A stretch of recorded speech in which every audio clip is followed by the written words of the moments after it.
About a year ago, we added in the rift-cut white oak hardwood trim around all of our cabinets. We wanted to make sure that any varnished layers on the wood matched the thickness of the primer and paint, so we thought it was best to add them in early.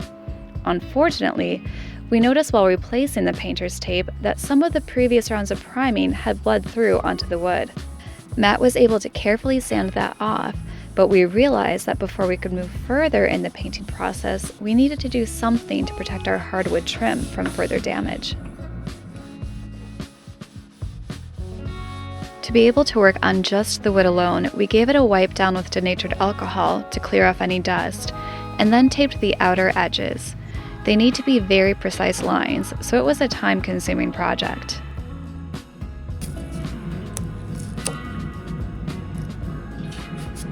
Matt and I are currently down in the owner's hall. Right here is the steps that lead up to the salon. We have it tarped off. When I first got in this morning, it was only 31 degrees Fahrenheit in here, so we turned on a diesel heater, got a radiator heater going, and now we're up to about 55, still warming. And so we are going to epoxy the wood trim here that goes around all of our cabinets, openings, and things like that. Now, we used epoxy as the base layer for the wood on elements. So if you remember all that cherry, we ended up putting a coat of clear epoxy, and then on top of that, we ended up adding layers of varnish. And it gives a really, really nice finish when you do that because it fills in a lot of the grain and it hides some of the imperfections in the wood as well. So it's the direction we're going to go with this. The only negative you have with doing that is you can't stain the wood later, of course, because you have a layer of epoxy on it and it doesn't come back off. So you have to commit to whatever you're doing. We like the natural look of white oak, and so we're perfectly fine with that. We may regret it in 20 years, but for right now, we like it, and that's what we're doing. We have de-dusted the area as much as we can. Not really, but not we really. de-dusted the area at least a little bit. A little bit. This is not perfection. There's going to be a little dust in this. It just adds some character. Right now Matt is going through with a denatured alcohol on one of our cloths and cleaning off the surfaces, which are about to get epoxied. So we've got one on each side here, the opening to storage there, my clothing storage unit, our hanging locker plus Matt's storage unit, Georgie's litter box, and then moving into the master head. These will have sliding doors, so we'll just be gluing the trim to the wall, but where the water maker is going, that has a piece of trim as well as the area under the sink vanity.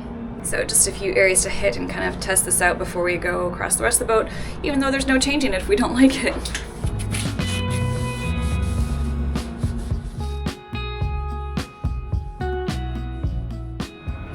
Start out with one of the least yellow areas of the boat. This is our master berth. If I can get rid of all the cords, see it here. And what is sitting in that cabinet, Matt? This will be the hybrid motor controller. Will fit right in here. So we've got a pretty little shelf, or pretty wood trim that's gonna. Yeah. It'll be nicely accessible in here. I'll be able to work on it, do all that kind of stuff, and we'll put vents up here. It leads through, kind of got that chimney effect, and we'll have a vent up there that will allow it to breathe.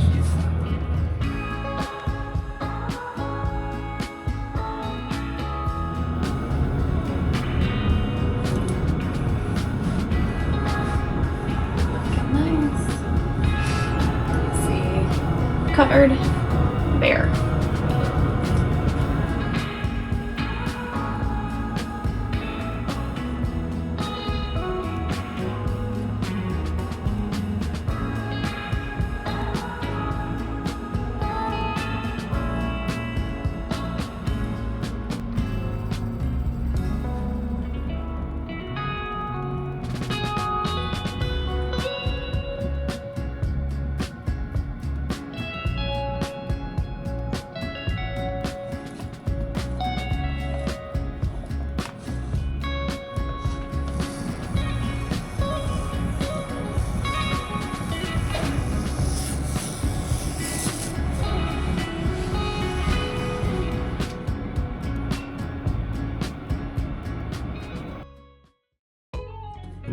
Before we can spray primer tomorrow, we need to go back and cover the white oak trim once more.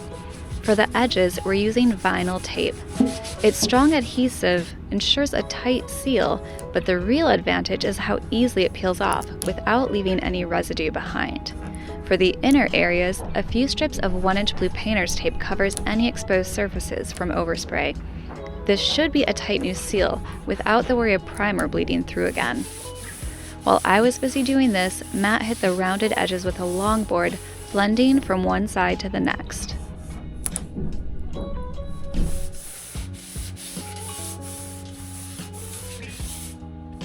Although I didn't capture the primer application on camera, here's how it looked the next morning. With a bit of extra left over, we also sprayed a few areas on the bridge deck, and it went on flawlessly. This last coat of finished primer on the owner's hull went on as well as we could have hoped. Instead of thinning at our normal 10%, we went up to 13% with an epoxy reducer and then 7% with an accelerator, which left a beautifully flat coat, and even in these lower temperatures, dried fully overnight. We did leave our diesel heater running for 5 hours after completion, which kept it nice and warm inside the hull.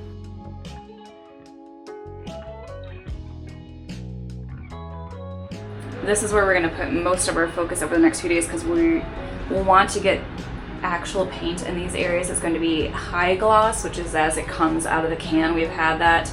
The other areas we're going to flatten it a little bit more. So you can tell like our shower is looking really nice right now.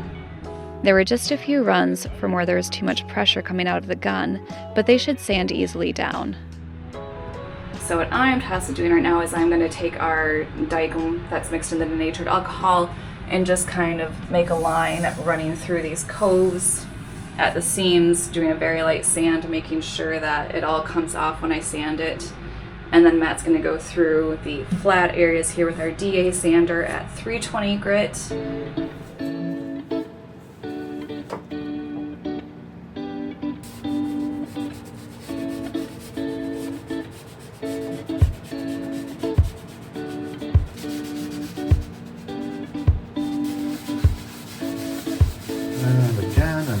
And again. Hopefully the last time.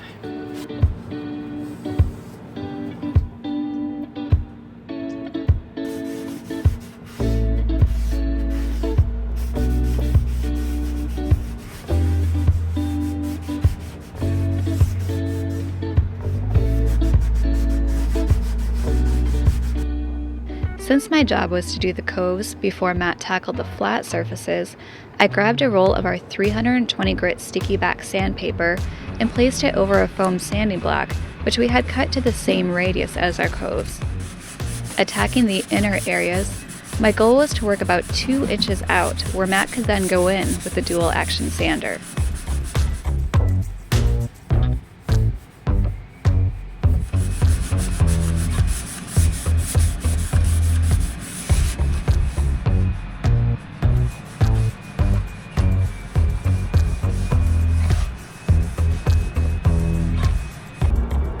Of work later and my back is killing me. I've still just been working on corners, and then Matt, we have the Dicom all over the walls and he's going to go through the DA sander in just a little bit, but right now we want to get the edges and kind of work out so he knows where he can stop with that.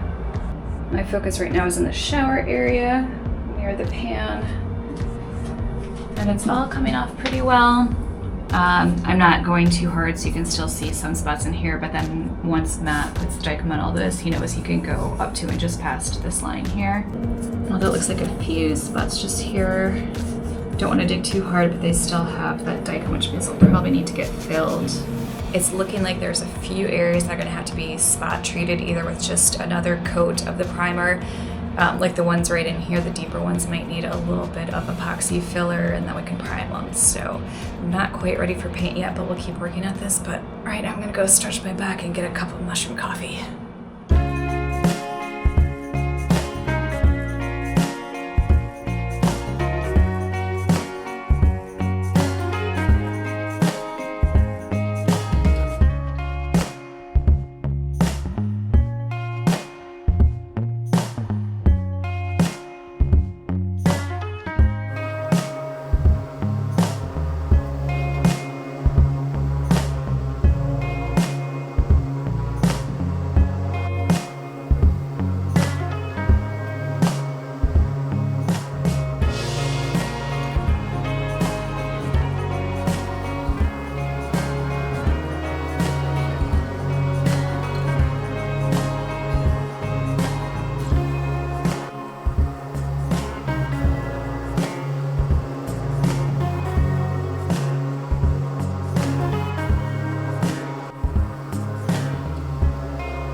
This week, we had the surprise chance to meet another home boat builder who has now completed their boat and is on the water.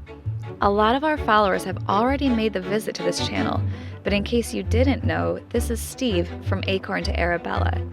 Back in 2016, he started a wooden boat build in his backyard to build a 37-foot ketch.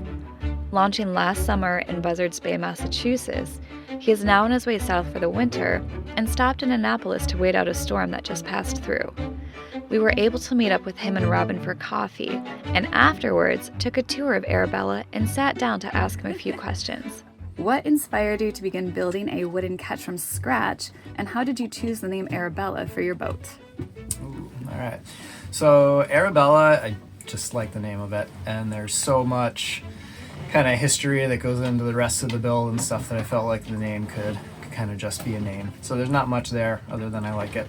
For building the boat, I describe it as I had this kind of like tickle in the back of my brain that someday it would be so cool to go out in the woods and murder the trees and build a wooden sailboat and then take that boat and go voyage on it. I mean, how romantic of a dream, right? And then I turned 30 and I sat down and did some life reflection, and I didn't really love the path that I was on, and I wasn't doing what I wanted to do. And so I decided that I was gonna try to build the wooden boat and try to go live the life that I dreamt of living. And so I fired up the chainsaw, bought some plans, and got to work. Can you share some of the most challenging moments during the boat building process and how you overcame them? That's a good question.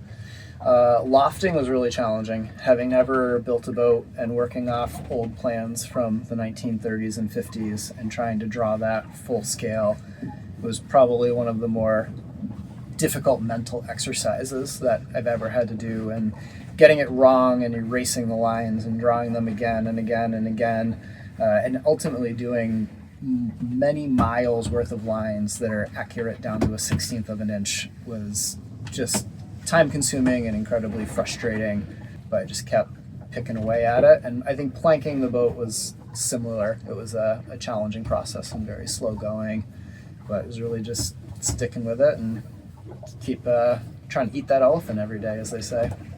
What has been the most rewarding part of sailing Arabella since the launch? Ooh. The most rewarding part of sailing Arabella, I would say finally getting to take the boat and travel and go and see different places. The interior is the same, but where we are changes, and sometimes you forget that, and it's neat to be on the move and wake up in the morning and look out a porthole or stick your head out the hatch and be like, oh yeah, that's right, we're in Annapolis now, we're no longer in bivalve, and that's been really cool. Last question. Now this is going to be a good one for you. I might be able to learn something from this one too. Do you have any advice for aspiring boat builders or dreamers looking to undertake a similar journey? Ooh. Gotta be sure you want to see it all the way through. It's a lot of work, it's a lot of time, and it will consume your life. But at the same time, that can be said about a career, a significant other, raising children, all sorts of other things. So for me, I think part of the reason I was able to do this is because I don't have kids and didn't have a lot of obligations, and I could focus my time and energy on this. And if I were trying to maintain a career or raise kids and do it along this, not to say it's not possible, there's certainly people doing it, but man, that would be a lot harder. So if it's something you want to do and you're kind of young and you're kind of free, I say swing for it. Perfect. Thank you for your answers.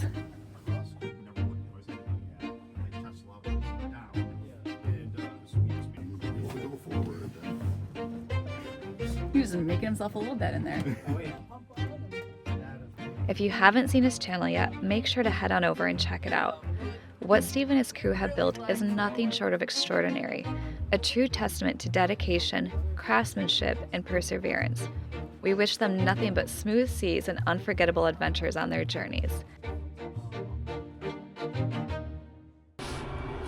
It was really nice for us to get away from our boat build yesterday to go meet Steve and Robin and see somebody's completed boat build. Arabella just looks gorgeous, and we hope they're having an amazing time on their way south, and wishing them some more weather because it sounds like they wanted it.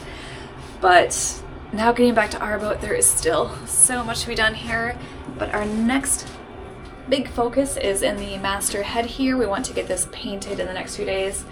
Unfortunately, once again, this video is getting uploaded tonight, so you'll have to wait until the next episode. But we've got everything basically sanded down with 320 grit sandpaper.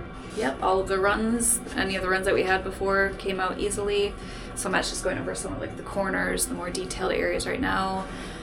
I am kind of like in the aft hull, so we're not going to worry about the dagger board and kind of the hallway leading back to our master berth. We're just gonna do a test on the head.